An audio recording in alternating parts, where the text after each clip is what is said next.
Witam serdecznie dzisiaj po południu. Co jest dla Polski najważniejsze właśnie teraz? To jest temat przewodni tego wpisu. Oczywiście na samym początku zachęcam do subskrybowania, dodawania komentarzy i dawania lajków, jeżeli uważacie, że te materiały niosą dla Was jakąś wartość. Partnerem tego odcinka jest Dom Maklerski XTB. Informuję, że wykresy użyte, by stworzyć ten wpis, pochodzą m.in. z platformy X-Station 5, z której korzystam na co dzień i którą gorąco polecam każdemu. Andrzej Stefaniak. Co jest dla Polski najważniejsze właśnie teraz pod względem gospodarczym?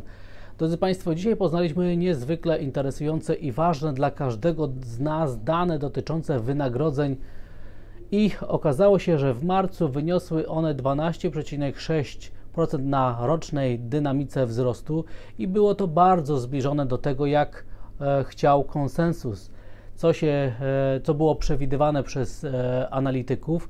Jak widzimy na wykresie, jest to następny miesiąc, kiedy ta dynamika w ujęciu rocznym przekracza 10%. Ale dla każdego z nas przede wszystkim ważne jest to, jak realnie zarabiamy, ile rzeczywiście nam zostaje, ponieważ tą dynamikę wzrostu wynagrodzeń trzeba dodatkowo uwzględnić w niej inflację i ekonomiści mają taki wskaźnik pokazujący realny fundusz płac, realne wynagrodzenia, jak one rosną, czyli to są wynagrodzenia pomniejszone o tempo wzrostu cen. I okazuje się, że na przestrzeni ostatnich miesięcy ten realny fundusz płac, ta realna dynamika wzrostu wynagrodzeń jest ujemna, więc teoretycznie ubywa nam i w praktyce ubywa nam realnie środków w portfelu i dzięki temu popyt konsumpcyjny jest coraz słabszy i te spowolnienie w konsumpcji powoduje negatywne zjawiska w gospodarce i jesteśmy też teraz bardzo blisko recesji, że spowolnienie gospodarcze przekształci się właśnie w recesję w polskiej gospodarce. Natomiast jak widzimy tutaj jeszcze raz na tym wykresie, jakoś nie ma pogłębienia tych dołków, które zostały ustanowione w poprzednich miesiącach. Więc jeżeli rzeczywiście faktem stanie się to, że dynamika wzrostu inflacji w naszym kraju zacznie spadać, że ta dezinflacja zacznie postępować tak jak zakładają scenariusze ekonomistów, a w przyszłym tygodniu, w przyszły piątek poznamy wstępne dane o inflacji w Polsce za kwiecień, to ta realna dynamika wynagrodzeń, ten realny fundusz płac będzie coraz mniej negatywnie kontrybuował do konsumpcji w polskim PKB i będzie to zwiastowało i zachęcało do tego, żeby wieścić ożywienie polskiej gospodarce. Dlatego też ta inflacja ma teraz taki bardzo duży wpływ i na nią zwracamy jako ekonomiści dużą wagę. Więc ten realny fundusz płac będzie teraz jednym z kluczowych czynników, który pozwoli nam ocenić, jakie jest szanse i tempo ewentualnego wychodzenia gospodarki z spowolnienia gospodarczego i to jest właśnie teraz najważniejsze. Właśnie teraz obserwowanie, jaki jest realny fundusz płac, jaka będzie konsumpcja, pozwoli nam ocenić, jak szybko wyjdziemy z tego dołka koniunktury, w którym teraz jesteśmy. Ale mamy także dobre informacje, ponieważ oczekiwania inflacyjne, które także są mierzone, są najniższe od bardzo, bardzo wielu miesięcy. Te oczekiwania inflacyjne pokazują, jak gospodarstwa domowe myślą, co się stanie na inflacji i widzimy, że te spadki oczekiwań inflacyjnych są naprawdę bardzo, ale to bardzo wyraźne.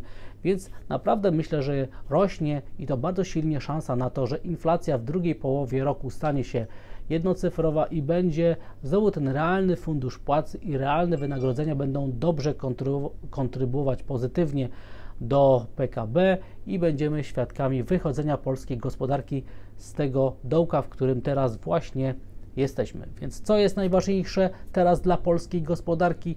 To jest obserwowanie, czy ten realny fundusz płac, jak on się zachowuje, czyli jak zachowują się wynagrodzenia i tempo wzrostu inflacji. No i drodzy Państwo, poznaliśmy także dzisiaj dane dotyczące zatrudnienia i tutaj na razie niewiele się dzieje, ale mamy także dane dotyczące koniunktury w polskiej gospodarce i widzimy, że systematycznie z miesiąca na miesiąc jest coraz lepiej, ta koniunktura się polepsza, te negatywne zjawiska z konsumpcją mają swoje znaczenie, ale koniunktura w poszczególnych branżach widzimy to tutaj na następnym wykresie, systematycznie się polepsza i to jest optymistyczna wiadomość dla polskiej gospodarki, więc mamy potencjał ku temu, żeby druga połowa tego roku była lepsza dla polskiej gospodarki niż ta pierwsza, w której ja osobiście myślę będzie dołek koniunktury. Teraz jak reagują polskie aktywa?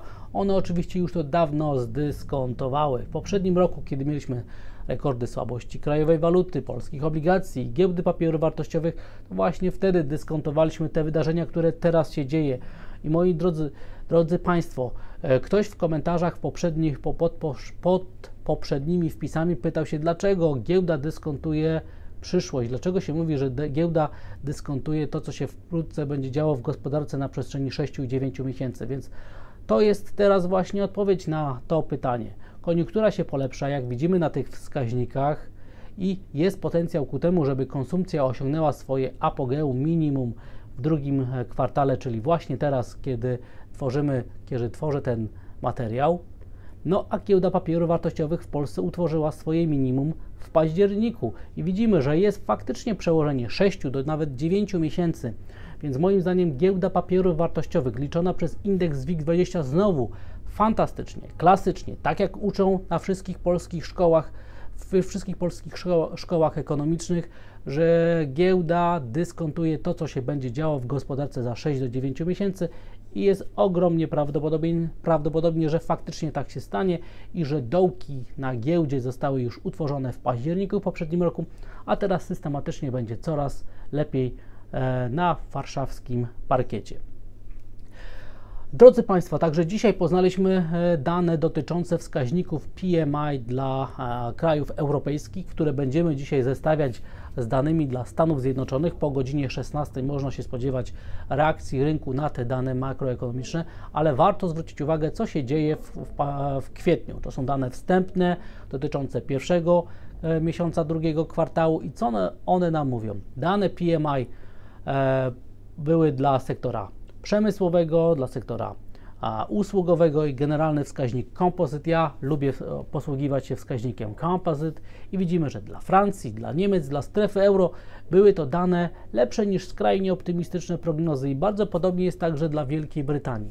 I co jest także bardzo interesujące, wskaźnik jest najwyższy od około 11 miesięcy.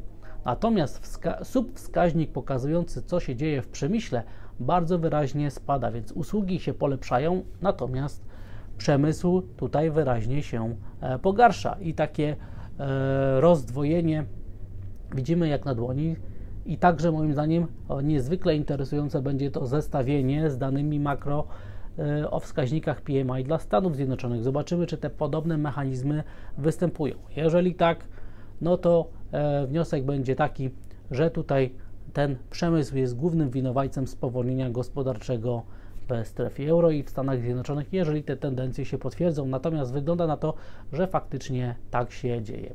I w tym miejscu, drodzy Państwo, jako że przechodzimy do indeksów giełdowych, zapraszam do specjalnego materiału, który jest podlinkowany tam w opisie i także w komentarzu poświęconemu temu, co jest teraz numerem 1 na Wall Street, czyli jakie są wyniki spółek giełdowych za pierwszy kwartał, jakie należy czytać, co z nich wynika po tych pierwszych publikacjach, czego można się spodziewać, jakie mogą być implikacje co do przyszłych stóp procentowych, do koniunktury i też czy może być jakieś przełożenie tych danych na to, co się będzie działo w Polsce. Warto się z tym materiałem zaznajomić, przypominam, on jest tam podlinkowany w opisie i także w komentarzu.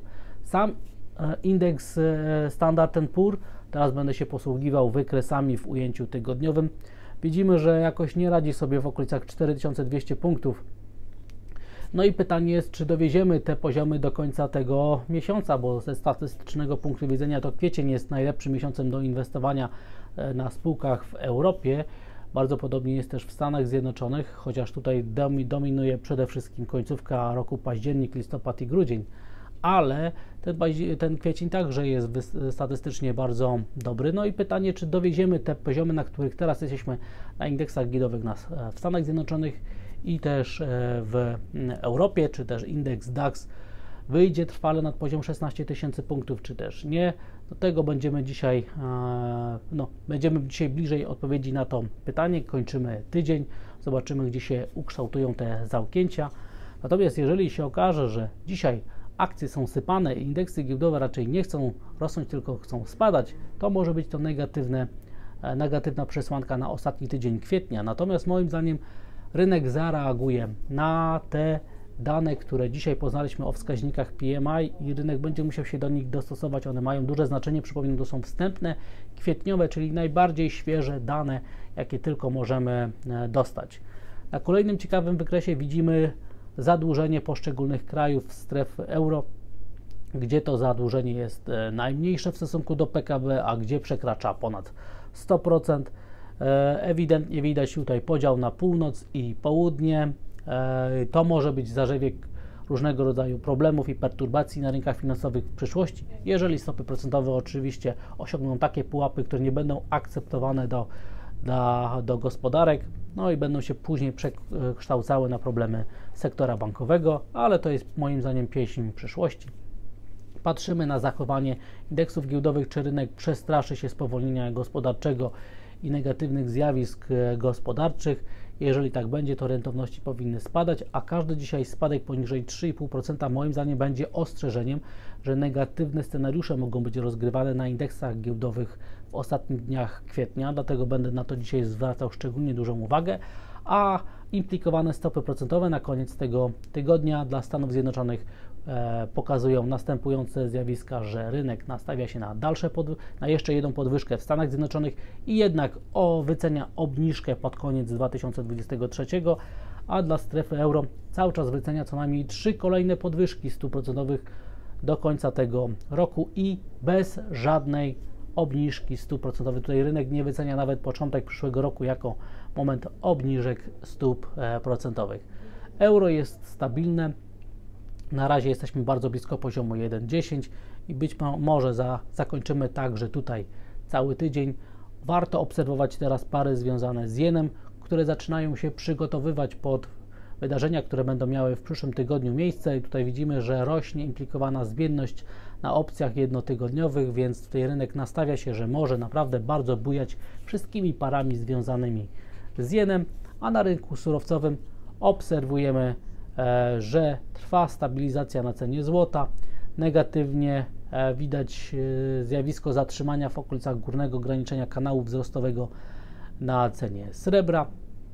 Jakoś tutaj nie chce także rosnąć cena miedzi i jeżeli dzisiaj podczas sesji na Wall Street do spadków rentowności przyłączy się także miedź i będzie kontynuować tendencję spadkową, to naprawdę może być to zły prognostyk na najbliższe dni na indeksy giełdowe, więc warto moim zdaniem obserwować te dwa instrumenty plus Bitcoina, o którym zacznę za chwilę mówić, plus także ropę naftową. Ona żyje troszeczkę własnym życiem, ale ewidentnie ma tutaj rynek ochotę wrócić do średniej 200-sesyjnej na wykresie tygodniowym, spróbować zamknąć lukę wzrostową, która na początku kwietnia została utworzona i gdyby tak się stało, to w takiej sytuacji moim zdaniem interpretacja będzie też negatywna, ponieważ zachowanie ropy naftowej będzie oznaczało spadek popytu i kierunek ku recesji amerykańskiej i także światowej gospodarki.